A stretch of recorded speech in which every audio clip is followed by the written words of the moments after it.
Hello, everybody, and welcome to episode 8. You got it, folks. This is episode 8 of the Dad Pod with Brad Alexander, brought to you, presented to you by the Alexander home team, Keller Williams. So, who am I? First of all, I am Brad Alexander, local realtor, grew up in Kyle, Texas, spent 15 years, actually 16 years, in the world of education, being a high school coach and teacher. Left the world of education, and me and my wife opened up a real estate business. And in conjunction of that real estate business, we have tried to be a part of our community. And speaking of that, it's been on my mind, and so I thought of doing the Dad Pod. It's actually the Dad Bod, because when you get to be my age, you have a Dad Bod. Dad Bod, take out the B, insert the P. And the whole process, the whole concept of it is over the last few years, I feel as if we were becoming a judgmental society and reading everything, believing everything that we read online and that about people. And so I wanted to build a following, a podcast, live cast, to where we would get to know different people, different walks of life, one conversation at a time. So our motto is building relationships one conversation at a time. So welcome to the Dad Pod with Brad Alexander. And without further ado, hey, who is Trey Powers? Um, Trey Powers is a Christ following husband, dad, and mortgage lender. There you go. That's me. So give us a little bit of background history, Trey. Where you're from, and if you've had Okay. any previous careers before Yep. mortgage. Tell us a little bit about Okay. the earlier Trey Powers. Okay. So I've uh I've been around the Austin area pretty much my whole life, other than my 5 years in College Station. Graduated from A&M in '94. Um, Grew up living kind of half of a urban life and half of a rural life. Um, my family, till I was well out of college, were ranchers. Sold out at a time after that. So I was into everything from Little League baseball in Austin to working cattle in Brazos County. So when I got out of A&M, I worked 18-year career at the state capitol, Brad. Um, Started out as a agricultural Senate staffer. Um, Worked up and ran the Senate Agricultural Committee and worked legislation at the Department of Agriculture, then the Comptroller's Office, and then hung my own shingle and was a lobbyist for about 8 years. Oh wow! So you spent time with the politicians in Austin, Texas, huh? For 18 years, nonstop. I worked for statewide elected officials and state senators. Yep. I bet you could tell some stories about those 18 years. Why I left, um, Brad. what high school did you go to? And I you went left to Anderson High School in Northwest Austin. Anderson High School. My coaching days, we were my last 4-6 years of coaching. We were in the same district as Anderson High School, and Okay. we took a few of them on the chin, and we gave them a few of them on the chin back in those days. But Yeah. yeah. Well, I can tell you this was way before you were coaching, but back in the late 80s, we had Hayes Consolidated in our district. Oh Um, wow. that was kind of a rivalry of ours going way back then. And I can tell you in 1989, that was our homecoming game, and it was the only game we won. So, yeah, Easy now, easy yeah. now. Okay. Take that, you Buda guys. um. So you are now a mortgage lender. Tell us a little about Yeah. who you're with on the mortgage lending, and kind of the role that you play as a mortgage lender. Okay. So when I left the Capitol, I got my mortgage license. So for about coming on 10 years, I have been with Citibank Mortgage. Always clear to say that is City, City. Anybody on your anybody that may be listening that's ever been at some point in time in Lubbock knows exactly what I'm talking about. Uh, it's Texas-owned, Texas-based bank headquartered in Lubbock. Started 90 years ago as an ag lending bank, just lending to cotton farmers out there in the high plains. And since then has just grown and grown and grown. Um, so here in the Austin area, we don't have branch banks. You're not going to go get a checking account. We have our mortgage office. We have a main mortgage office in Austin, and then I've opened my office here in Dripping Springs, where I've lived for about 13 years. There you go. And you ask about, what does that mean? Well, I mean, someone's generally gonna start working with Brad and Stephanie. They're gonna be looking for a house. Then they're gonna need to work with a lender to get qualified for that house. It's where they'd come to me. Everybody, hey, come to me. Um, and then we're gonna get qualified. We're gonna go through the loan process. You're gonna work one end, and I'm gonna work the financing end. We're gonna close on time, and we're gonna get somebody into a new house. So, as a realtor, I tell people you have multiple different options in the lending world. And I tell people from my personal experience of working with lenders is my number one golden rule is never work with a lender that's not willing to give you their cell phone number because Absolutely. you never know. So these big I tell them number one, don't hire someone on the internet because they're not going to give you their cell phone number. Probably the most popular lender on the internet is Rocket Mortgage. Yep. Um, and then I tell people, for the most part, probably stay away from the big banks, Bank of America, Wells Fargo, those people, just because once again, they're they work 9 to 5, and our work isn't always 9 to 5. Sometimes you need to get a hold of somebody 6 o'clock in the afternoon, and if the bank's closed, then you can't get a hold of those people. And if the bank's closed on a Friday, you're not getting a hold of that person until Monday, and a lot could. Or a holiday or anything else, right? Yeah. So And then I give similar advice, Brad. If I'm not the first call someone makes, if I know we're talking and we're talking to a couple, or I know they're going to talk to another lender, I always say make that first call on midday on Saturday. Reach out to them. Very likely going to get a voicemail. You may get my voicemail depending on what's going on. Figure out when they get back to you. If you hear back from them at 9 o'clock on Monday morning, you can anticipate that's what you're going to have through the whole loan process right there. yeah, and in our business, it's not. I people ask me, Brad, how available are you going to be? And I was like, you know what? I tell people if I'm not walking my daughter down the aisle with her horse at a barrel race, because I'm not going to be talking on the phone whenever we're about to launch her into a race, or I've made a personal rule that I don't answer my phone when I'm at dinner with the family. Yep. I don't take my phone. I try not to take my phone into church sometimes. So outside of that, I'm going to make myself available. I know there's a lot of people out there. Do you have any rules on community? I know there was a big argument recently on a Facebook page I was on, a group that I was on, about they don't answer their phone after a certain time of day, 7 o'clock, 8 o'clock, 9 o'clock. And my response from the guy that taught me real estate was, if I'm not doing anything and if it's not going to disrupt my family time and it's 8:30 at night, I'm probably going to answer the phone call. If I've not gone to bed, I'm going to answer the phone. Yeah. And so Yep. that's kind of the world we live in the world of real estate. So since we have a mortgage lender on today, tell us a little bit about what's going on in the mortgage world. I know everybody's, Brad, what are the, rates and all that. I tell people, if you're hoping for the 3% rates to come back, then you're probably, you what's the old saying? You can wish in one hand and do something else in the other hand. And see which one happens first.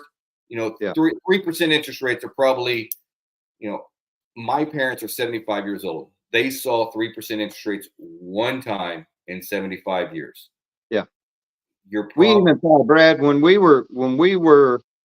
things dropped, when rates dropped under 4 and got into the 3s, I was fairly new at that point, but working around some real veterans. And I can remember them saying, this is dangerous. It's dangerous. You can't give away free money for houses. And saying it's not real, don't get used to it. The proper rate probably, and this was when, we're telling me this when rates were 3s, probably 5% is a solid, fair, good rate. And of course, right now we're a good clip over that right now. I It's was going to become the new normal. I was Not at a class. 7, but higher than 4. I was at a class a couple of years ago with I don't know how to exactly say it, but the Texas real estate higher ups is at Texas A&M. Yeah, they have the real estate center at A&M. Yeah, and this guy came in. This guy was giving a class about the economics, and this was before the pandemic, so it was quite a few years ago. He made the comment, and I still tell people, I still hold true to it. He made the comment, take politics out of it. If we had 4.5% to 5% interest rates and $2.50 a gallon gas, we would have a very strong economy. And I have said that, I have repeated that. Now that we've lived in the 3s and we've lived in the 8s, I told people, $2.50 a gallon of gas and a 4.5% interest rate to 5 is a really good sweet spot for inflation, mortgages, all those types of things. I agree. So, well, this is the Dad Pod. So we've talked about Trey Powers, the mortgage lender with Citibank, and that's City with a Y, not City with an I. Let's talk about Trey Powers, the dad. Okay. I met Trey a few years ago. Trey's daughter is a sophomore, right? Yes. Sophomore at Dripping Springs. My daughter's a sophomore at Hayes. They've been barrel racing and pole bending against one another for a few years now. My kids, they're also in 4-H, so they show livestock. My kids show pigs. His kids show steers. That's right. We do have, so that's how I got to meet Trey and meet him through there. We actually did not meet each other through the real estate world. We met each other at stock shows and rodeos. So talk to us a little bit. Let's start with steers. Talk to us a little bit about being a stock show dad and what you have to commit as a dad to help support your kids. Because a lot of people, say, well,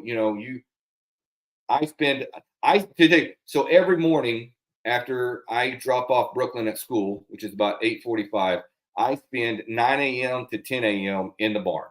So my time in the barn I devote about an hour a day by myself with the kids and with the pigs in the barn. So to help. Now that doesn't mean my kids don't ever spend any time in the barn.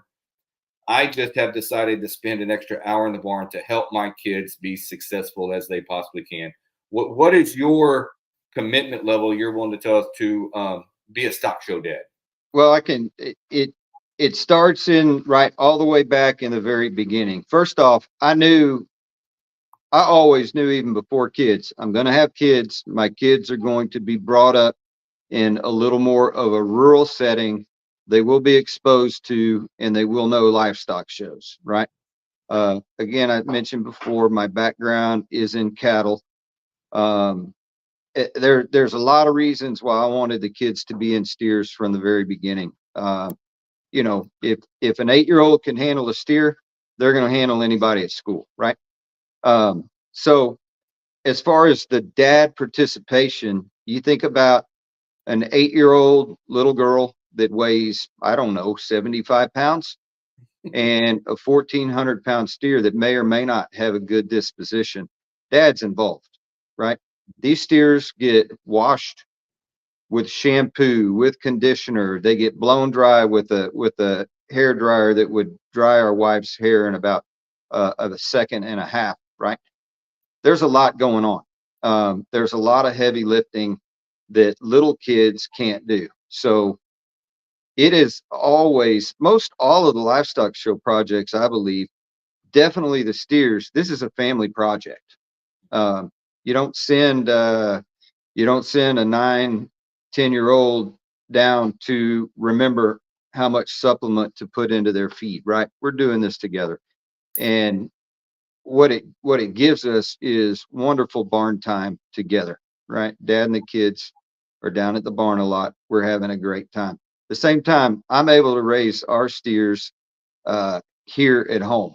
So, and I work from home a lot of the time. So, time spent at the barn, I think my wife Kim and I may argue about this, but I spent a lot, and I think she might say I spent a lot more than that.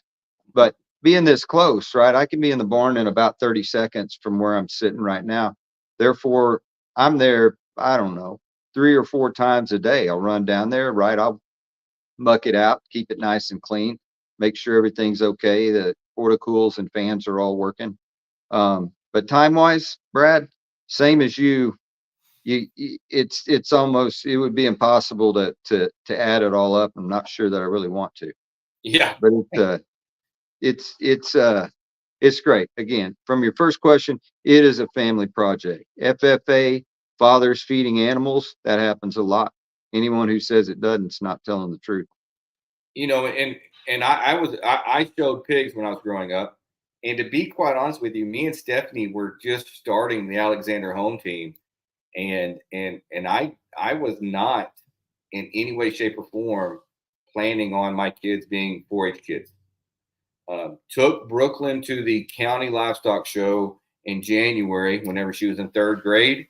And that next August, her and my father had devised a plan to get a pig. And that first year was one pig. And as a father, I look back and I'm like, I should have, I did not jump into it with 2 feet, but then I had to look in the mirror and say, this is something that my daughter really loves, and she's working her butt off, and she's being competitive at it. So me and Stephanie talked about it. And we had to step up our game, and we've had some success. The Powers have had success. They've won grand champion steer at the county livestock show. Is it 3 years in a row? 2 years in a Yep. row?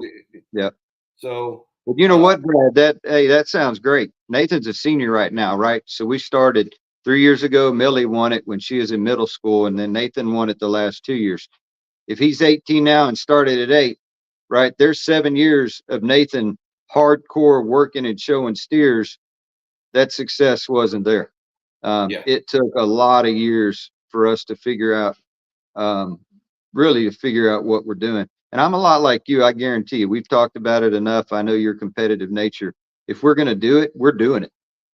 You know what I mean? We're not doing it for grins. We're going for it.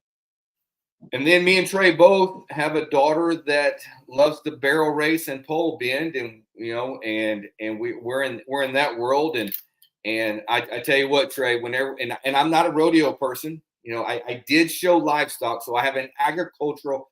When I went to Sam Houston, I started in the ag department. I did not finish with an ag degree, but I went to Sam Houston to get an ag degree.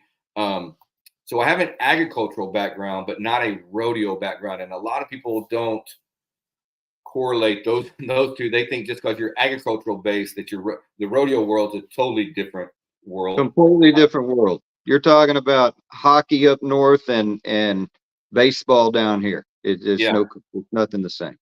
But I tell you what, during the pandemic, whenever everything shut down, the first thing that in our world, the first thing that opened back up for us was barrel racing. And I tell you what, I will always tell people, when you can, every rodeo barrel racing we go to, they start it with the national anthem and a prayer. And Yep. I can get behind something like that. And both of our daughters have have had success. Both of our daughters have had failures, and that's welcome to life. By the Yeah. way, our daughters this last January, our two daughters tied for grand champion speed, the champion of the speed events. Yep. So they both competed against each other in I think 3 or 4 events. And when the dust settled at the end of the day, they were both in first place. So sometimes you win, sometimes you lose, and I guess in our daughter's case, sometimes you tie. Yeah. And then, you know what? And the story then goes on, right? For another 10 and a half months, right, Brad, from where we are now, to watch Brooklyn thrive over the last probably, I'd say, 6 months. I know she had some ups and downs. It's just absolutely awesome. From a competitive nature, we both know Brooklyn's tops right now. We're just, as far as life lessons for Millie, she just been beat down, beat down, beat down. Some her fault, some the horse's fault, injuries, lameness on the horse, broken foot on her end. And you know what? You're right. Life lessons. You learn a lot more from being down than you do on top. And if you ask Brooklyn, she wouldn't say she was on. This last rodeo we went to, we hit we hit 2 barrels and 2 poles. So it was not the best, but like I told her, we had to sit her down and explain to Brooklyn that the elite of baseball players, the elite, are only successful 3 out of 10 times, and That's right. those are the elite. But so trying to raise these competitive kids, and then my younger daughter, she's in gymnastics and she has to do flips on this beam that I tell people she's doing a flip on something as wide as a cell phone. Mhm. You're going to fall. You just try not to fall more times than you don't. So, these trying to teach these kids on how to handle failure, handle success instead of accepting failure. That's been our biggest thing has been, learn how to fight back and handle failure whenever things don't always go the right way. Completely agree.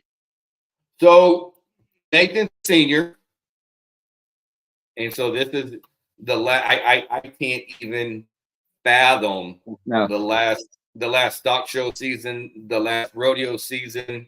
Um, I told Stephanie that I'm going to semi-retire, and me and Brooklyn are going to hope maybe if she goes pro, I'm going to be the trailer driver, and we're going to travel the United States doing the PRCA circuit. And but that's I can't fathom that that last year type of thing. yeah. But Well, I mean, it's you know, one and done for him. Last show for him will be Rodeo Austin Steer Show in March, and then hang it up, buddy. You're done. And then Millie will have another 2 years. Thank goodness, because again, Brad, we love it. and then both kids enjoy. I mean, what I will tell you as a parent, as a father, we haven't been able to do it in a couple of years.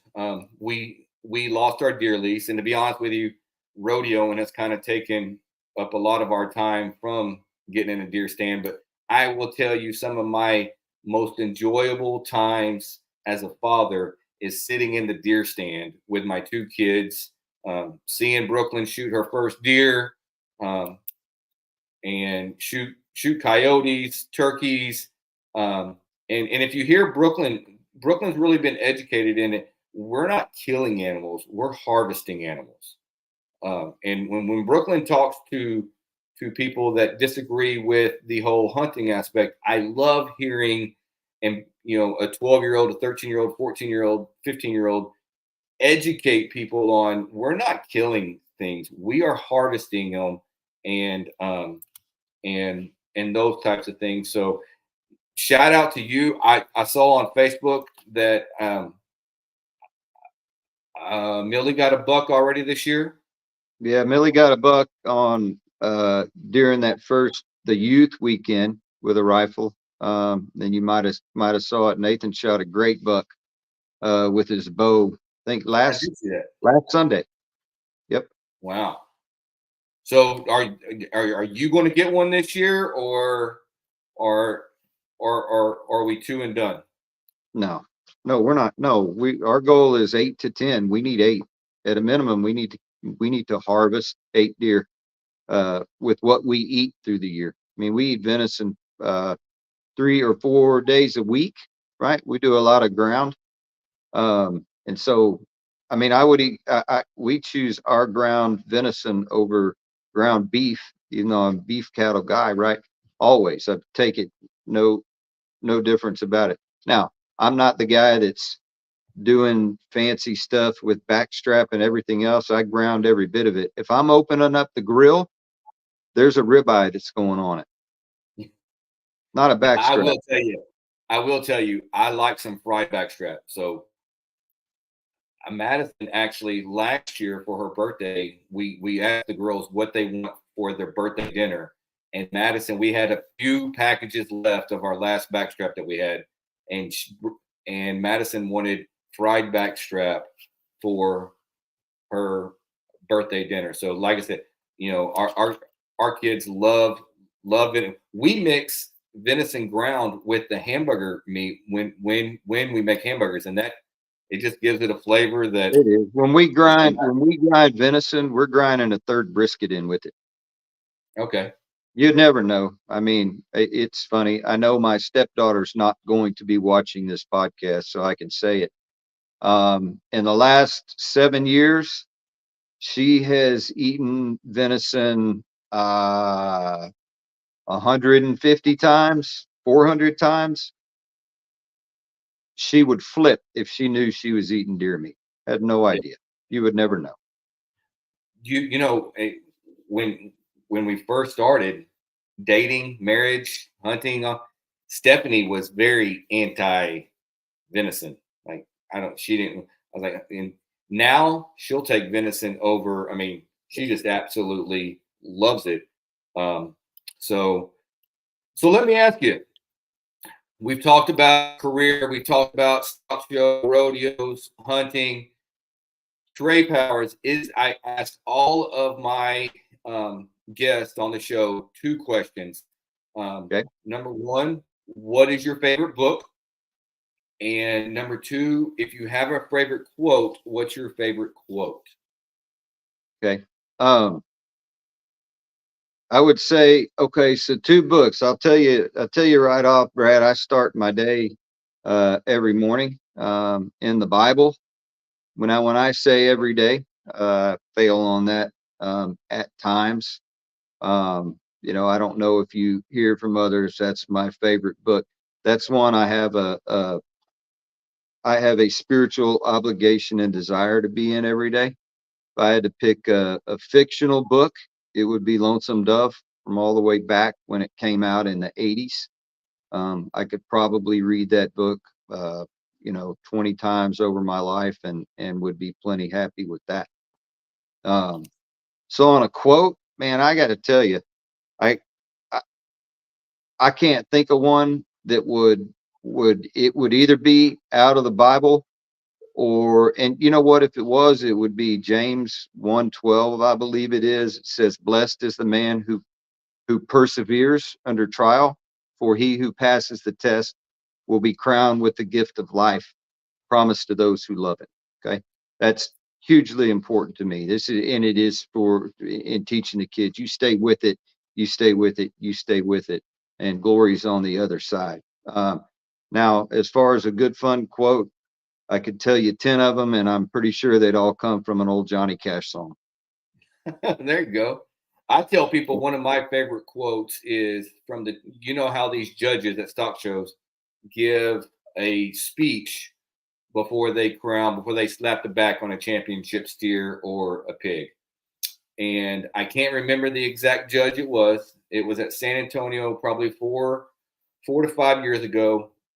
And the judge said that stock shows are building CEOs of all different walks of life, not just ag major students, right? I doubt Brooklyn will get an ag degree if she goes to college, but yet she will be successful in some a walk of life. I really think that.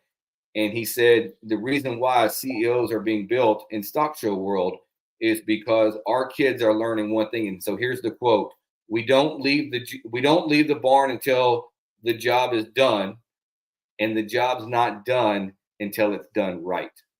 That's right. That was my dad's quote, one of them that I'll never forget, because I heard it a lot, and it was just straight up, it's not worth doing if it's not done right. Yeah. And so that quote always has stuck with me. The fact of, being done right. The second part of the quote of, we don't leave the barn until the job's done, and the job's not done until it's done right. And Yep. so, we have our first stock show tomorrow. We Oh have yeah, that's right. I'll see you up we there. haven't show this year, so we cleaned out the horse trailer and we put the pig pens in the horse trailer.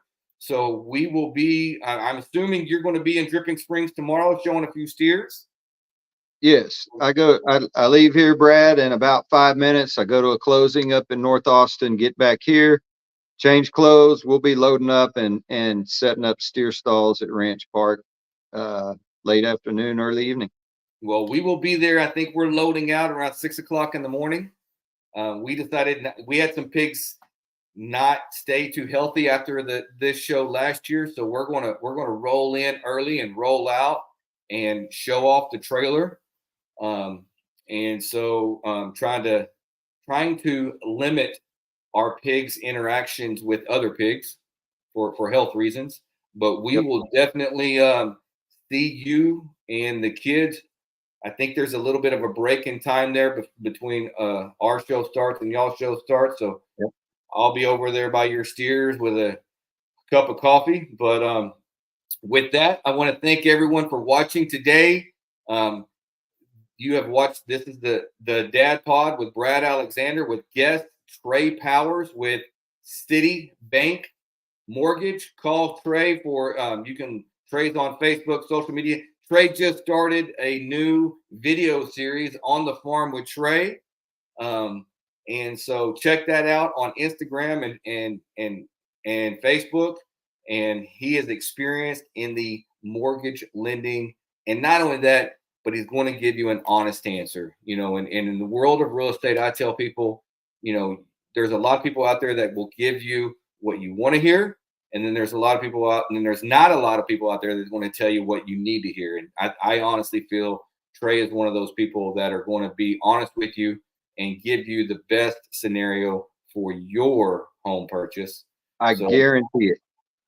So with that, if you're watching this, please like the video. Please share the video. If you know of anybody else that would like to be a guest on the Dad Pod, have them reach out to me.